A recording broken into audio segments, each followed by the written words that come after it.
सुनो है मुसलमानों, अच्छी तरह कान खोल कर सुनो, ये 72 फिरकों से जो हमारा अहले सुन्नत का इख्तिलाफ है, खुदा की कसम वो इस बात पर इख्तिलाफ है कि इन्होंने हमारे नबी को नौजुबिल्लाह गुनहगार लिखा है, हमारे नबी को इन्होंने नौजुबिल्लाह अपनी तरह लिखा है, हमारे नबी पर इन्होंने इल्जाम और तोहमत लगाई है। अरे जिस नबी का हम नाम पढ़ के मुसलमान हो गए हैं, जिसके नामे पाक की बरकत ने हमें ईमान वाला बना दिया है, हम सब कुछ तो बर्दाश्त कर सकते हैं, लेकिन अपने नबी की गुस्ताखी बर्दाश्त नहीं कर सकते हैं। और इस गुस्ताखी को बर्दाश्त नहीं करने का नाम सुन्नियत है। गुस्ताखी करने का नाम बदअकीदगी है, और गुस्ताखी को बर्दाश्त नहीं करने का नाम सुन्नियत है। हमने सुन्नियत का मतलब ही अलग निकाला है। प्यारे बुजुर्ग और दोस्तों, अब बाज लोग हैं फिर भी अगर बात नहीं समझे तो एक मोटी सी मिसाल देता हूं ताकि बात पूरी अंदर तक चली जाए और समझ में भी आ जाए। थोड़ा गौर करिए प्यारे भाई, आपके वालिद मोहतरम है, जरा मैं पहले बोला आपको, मेरे को मालूम था ये होने वाला, इसको पैक करो, इधर एक्सपीरियंस है, अब कोई नहीं आएगा इधर, जिसको जो करना है वो पीछे करे। प्यारे बुजुर्ग और दोस्तों, गौर से सुनो, गौर से सुनो, एक मोटी सी मिसाल देता हूं, बात समझ में आ जाएगी। अगर कोई बीजापुर का नौजवान ऐसा है कि उसका और उसके वालिद का किसी मसले में घरेलू इख्तिलाफ है, घर में दोनों की ऊंच नीच चलते रहती है, 19-20 होते रहती है, लेकिन वैसे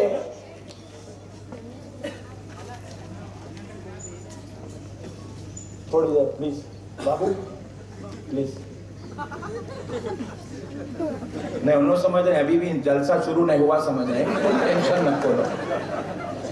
प्यारे बुजुर्ग और दोस्तों सुनो, अगर किसी नौजवान की अपने वालिद बुजुर्गवार के साथ किसी मसले में घर में इख्तिलाफ है, ऊंच नीच होती है, तो वो बाप और बेटे का अपना मामला है। लेकिन अगर दूसरे दिन चौराहे पर उस बेटे को उसके वालिद के खिलाफ बोलने वाला एक मोहल्ले का शख्स मिल गया, चौरस्ते पे उस बेटे को रोका और रोक कर कहने लगा, मियां तुम्हारे वालिद बड़े खतरनाक है, डेंजर है, बुराई करने लगा, अजीब व गरीब किस्म के बातें उसके बाप के बारे में कहने लगा। तो अब बेटा क्या करता?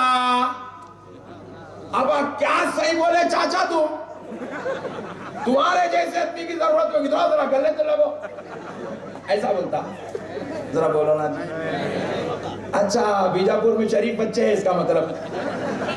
प्यारे बुजुर्ग और दोस्तों, घर में लाख इख्तिलाफ होगा, लेकिन एक गीरतमंद बेटा अपने बाबा के खिलाफ कभी नहीं सुन सकता। हालांकि बाबा से अगर कुछ ऊंच नीच भी होती होगी, अगर उसका बाबा गुनाहगार होगा, खताकार होगा, उसका बाबा अगर सियाकार भी होगा, किसी मसले में गलत अपने बेटे को डांट रहा होगा, गलत गुस्सा कर रहा होगा, तब भी बेटा अपने उस बाप के खिलाफ सुनना गवारा नहीं करता, बल्कि बाप के खिलाफ जो बोलने वाले को गले नहीं मिलता। चौरस्ते पे नापना शुरू करता है, चौरस्ते पे उसका काम पहचानना शुरू करता है। बोले चाचा आज बोल दिए, अगर कल बोलोगे तो मैं भूल जाऊंगा कि मैं आपसे उम्र में छोटा हूं, क्योंकि मैं सब कुछ तो सुन सकता हूं, लेकिन अपने बाप के खिलाफ नहीं सुन सकता।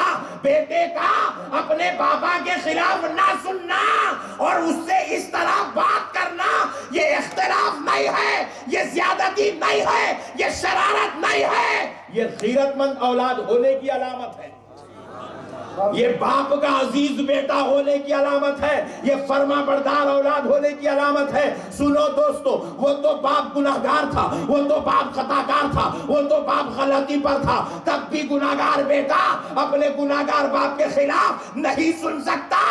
अरे हम तो गुनाहगार होंगे, लेकिन हमारा नबी तो अल्लाह का हबीब है, हमारा नबी तो नबियों का सरदार है, हमारा नबी तो लामका का मकी है, हमारा नबी आलिम गैब है, तमाम शानों का मरकज है। वैसे नबी के खिलाफ अगर कोई बोले तो हम कैसे बर्दाश्त कर सकते हैं, हम कैसे बर्दाश्त कर सकते हैं। और इस नहीं बर्दाश्त करने को शदीद मिजाजी ना कहना, इस नहीं बर्दाश्त करने को जालिम तबीयत ना कहना, इस नहीं बर्दाश्त करने को सख्त मिजाजी ना कहना। ये नहीं बर्दाश्त करना ही मोमिन होने की अलामत है।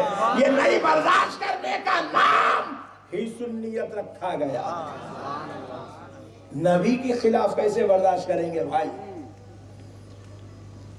अगर कोई काफिर बोले तो भी बर्दाश्त नहीं कर सकते, और अगर कोई कलमा पढ़ने वाला बोले तो भी बर्दाश्त नहीं कर सकते, क्योंकि नबी सिर्फ आमिना के बेटे का नाम नहीं है।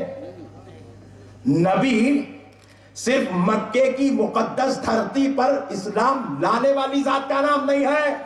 नबी सुबह क़यामत तक पैदा होने वाले हर मुसलमान के ईमान का नाम है। अल्लाह, याद रखो मुसलमानों, आज जो तुम मुसलमान कहला रहे हो, तुम्हारी ये मुसलमानियत खुदा की कसम नामे मुस्तफा की मरहून मिन्नत है।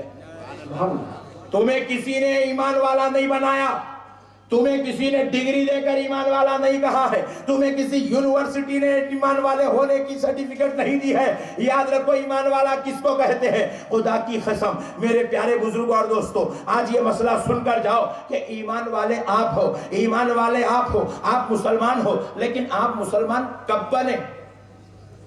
जवान हो के मुसलमान बने नहीं, बचपने में मुसलमान बने नहीं, पैदा होते ही मुसलमान बने।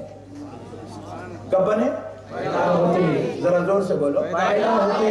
नहीं, बाज लोग खामोश बैठे तो मेरे को डर हो रहा। पैदा होते ही मुसलमान। कैसे?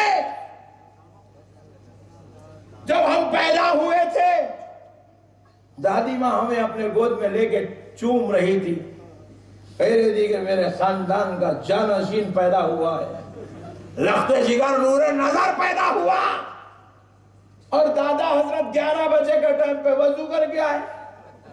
दादी माँ पूछे, आजी ये कोई नमाज का टाइम नहीं, वजू कर गया? अरे क्या बात है? बोले बेगम मेरा पोतरा पैदा हुआ है, वजू नमाज के लिए नहीं, इसको अजान देने के लिए वजू करके आया। और जब दादा हजरत कानों में कहने लगे अशहदु अल्ला इलाहा इल्लल्लाह,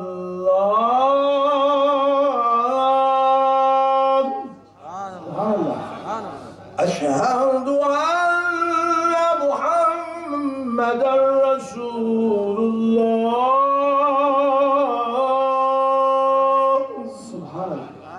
जैसे ही ये नामे मुस्तफा सुने, खुदा की कसम हम मुसलमान हो गए। बात समझ में आई दोस्तों? ये नामे मुस्तफा सुनने की वजह से हमको मुसलमान कहा जा रहा है। अल्लाह अल्लाह, हमें ईमान वाला जिसने बनाया वो नामे मुस्तफा ने बनाया है, वो जिक्र मुस्तफा ने बनाया है। अब उस नबी को अगर कोई बुरा बोले तो क्या आप बर्दाश्त कर सकते हैं? जरा ईमानदारी से बोलो प्यारे बुजुर्गों। अच्छा, अब अगर बोलने वाला चाचा हो तो नहीं, क्योंकि अक्सर ऐसा हो गया, कई लोगों के चाचा सऊदी अरब को चले गए और सऊदी अरब जाके उन्होंने 2 चीजें लेके आए। एक तो अमाउंट लेके आए, दूसरी चीज नबी की गुस्ताखी लेके आए। अमेरिका को गए मेरे दोस्तों, मैं देखा उन्हें जाने से पहले भी दरगाह वाला था, आया 24 साल के बाद तो भी दरगाह वाला ही है। लोग अमेरिका को गए तो चेंज नहीं हो रहे, ऑस्ट्रेलिया को गए तो चेंज नहीं हो रहे, स्विट्जरलैंड गए तो चेंज नहीं हो रहे, न्यूजीलैंड गए तो चेंज नहीं हो रहे, वेस्ट इंडीज को गए तो चेंज नहीं हो रहे, अफ्रीका को गए तो चेंज नहीं हो रहे, सऊदी को जाते ही चेंज होता। और जबकि मुझे अच्छा याद है, इसको वीजा नहीं लग रहा था तो इन्हें हजरत निजामुद्दीन बीजापुरी की बारगाह में जीरोक्स कॉपी लाके लगाया था। बोले हजरत वीजा लगना, अल्लाह के वलियों का ने मन्नतें मांगते फिरा था, हजरत आप सऊदी का वीजा लगा दो, मैं पहली तनख्वाह से फातिहा करा दो। ऐसे मन्नता करा, पहली तनख्वाह लिया फातिहा कराया, तीसरी तनख्वाह लिया अम्मा को बोला फातिहा नहीं दिलाना।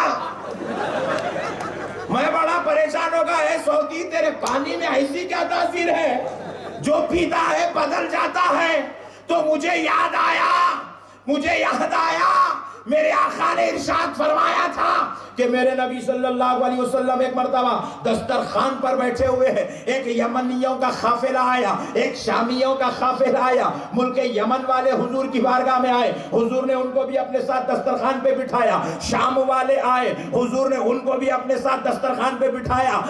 फिर उसके बाद रियाज वाले आए, नजद वाले आए, हुजूर ने उनको भी दस्तरखान पे बिठाया। मगर जरा गौर करो, यमनियों ने कहा या रसूल अल्लाह हमारे लिए बरकत फरमा दीजिए, हमारे लिए बरकत की दुआ फरमा दीजिए। हुजूर ने कहा ए अल्लाह यमनियों में बरकत दे दे, अल्लाहुम्मा बारिक लना फी यमनिना, ए अल्लाह हमारे यमन वालों में बरकत दे। फिर शाम वालों ने कहा या रसूल अल्लाह हमारे लिए भी दुआ कर दीजिए। हुजूर ने कहा अल्लाहुम्मा बारिक लना फी यमनिना व शामिना, ए अल्लाह हमारे यमन वालों में भी बरकत दे, शाम वालों में बरकत दे।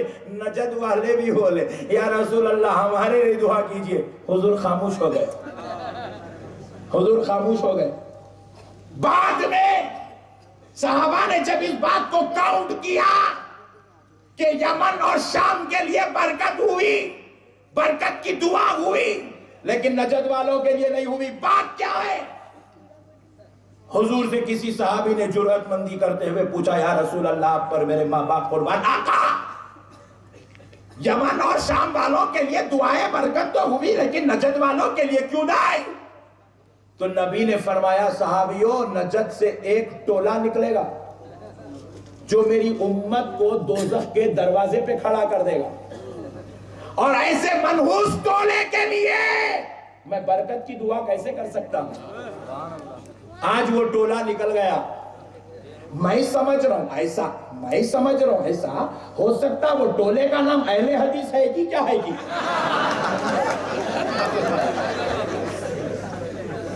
और मेरे समझने पे कोई ऑब्जेक्शन भी नहीं करता। अल्लाह दिया सो दिमाग है, जो चाहे समझता हूं। ये अलग बात है वो 100% सही रहता।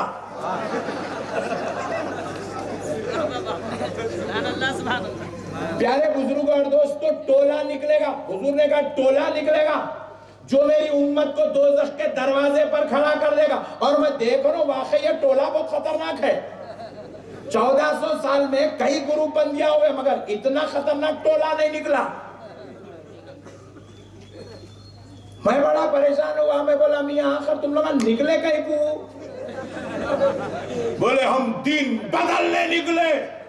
बोला हो माशाल्लाह, क्या करेंगे दीन बदलने का नाम? बोले सही दीन ला के देंगे। अच्छा अब तक गलत था, 1400 साल से गलत था, अभी सही रहता कहते। मैं बोला ओके पट्टे सही दिन क्या है? बोले तो नमाज में आओ बताते। बोले मैं नमाज को गया तो क्या देखा? अरे अच्छा। बोला ये सही दिन है, हाँ ऊपर है दीन, समझा नहीं नीचे थे, ये ऊपर सही दिन है। फिर उसके बाद क्या किया? पट्टा ऐसे चीर के खड़े हो गए। अरे बोला ये सही दिन है, लाता मारने का नाम दीन बन गया, बगैर टोपी के नमाज पढ़ने का नाम दीन बन गया। मैं बोला भाई तू करना क्या चाहता? बोले ये तो बोल। बोले दीन बदल दूंगा। बोला क्या करता मेरे बड़े भाई? तो बोले 1400 साल से सब नीचे थे, सबको ऊपर ला दो। बोले दीन बदल दूंगा। बोला क्या करता? बोले 1400 साल से सब अशहदु अल्ला इलाहा इल्लल्लाह सुभान अल्लाह पीछे। तो तू क्या करता? नहीं उठाता क्या उंगली? नहीं, मैं 56 बार उठाता हूं। अरे बोला दीन बदलने का प्रोग्राम है। अच्छा। फिर मैं उसके बाद पूछा अब क्या करता भाई? बोले दीन बदल दूंगा। क्या करता? बोले 1400 साल से सब लोग 4 उंगल या 8 उंगल का फासला रख के खड़े थे, अब मैं 35 उंगल का फासला रख के खड़ा।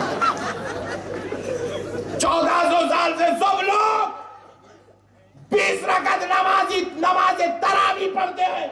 पढ़ते कि नहीं पढ़ते? न सिर्फ हिंदुस्तान और पाकिस्तान बल्कि दुनिया के सारे मुबालिक मस्जिद नबवी, मस्जिद हराम में भी 1400 साल से 20 रकत नमाज तरावी होती है। इन्हें बोला मैं दीन बदल दूंगा, तो बोला क्या करता रे भाई? तो बोले मैं समझा शायद 26 पढ़ता हूँ इन्हें, क्योंकि हर जगह एक्स्ट्रा कर रहा ना, छोटा था तो बड़ा कर दिया, यहाँ था तो यहाँ कर दिया, यहाँ था तो यूं कर दिया। हमें बोला एक्स्ट्रा फिटिंग है, एक्सेसरीज ज्यादा है। हमें बोला 20 के बजाय 26। बोले नहीं वही ज्यादा है, अभी का ज्यादा कर दो। बोले क्या करो? बोले 8 कर दे दो। 8 रकत भी आ गया। और इतनी खतरनाक कौम है, जो ज्यादा है उसको कम करती, जो कम है उसको ज्यादा करती। 1400 साल से किसी की आंख ने 2 मुट्ठी 3 मुट्ठी की दाढ़ी नहीं देखी। सबने नबी की सुन्नत के मुताबिक 1 मुट्ठी दाढ़ी छोड़ी। अभी ने बोला दीन बदल देता हूं। मैं पूछा क्या करता है? सो भी निकाल देता क्या? बोला नहीं, 11 मुट्ठी छोड़ता हूं। अरे मैं बोला तू आपसे बहुत डेंजर है बाप। अब एक नया फार्मूला 3 साल से शुरू हुआ। जैसे ऑक्सफोर्ड में इंग्लिश बदलती है, अमेरिका में ये मुल्लाओं का ने रात में दिन बदल जाता, दिन में अप्लाई हो जाता। 3 साल से नए शो से छोड़े। अब नया क्या? बोले 1400 साल से हर आदमी के पास पैसे है, अपने नाम से 1 बकरा कुर्बानी दे रहा है, बेगम के नाम से 1 दे रहा है, अम्मी के नाम से 1 दे रहा है, अब्बा के नाम से 1। हर घर में 4-4, 6-6, 5-5, 6-6, 12-12 बकरे कट रहे। इन्हें बोला ये तो खर्चे का काम है, दीन बदल देता हूं। तो मैं बोला सुब्जा ने अपने अपने नाम से 1-1 काटे, तू 2 काटता क्या? बोले नहीं, फिर क्या करना? बोले 1 बकरा ले तो पूरे खानदान के नाम पे काट देता। अरे बोला बहुत डेंजर है बापू। रख ले बड़े भाई, तेरे बारे में मेरा नबी बोल चुका है, क़यामत के करीब एक टोला आएगा, मेरी उम्मत को दोज़ख के दरवाजे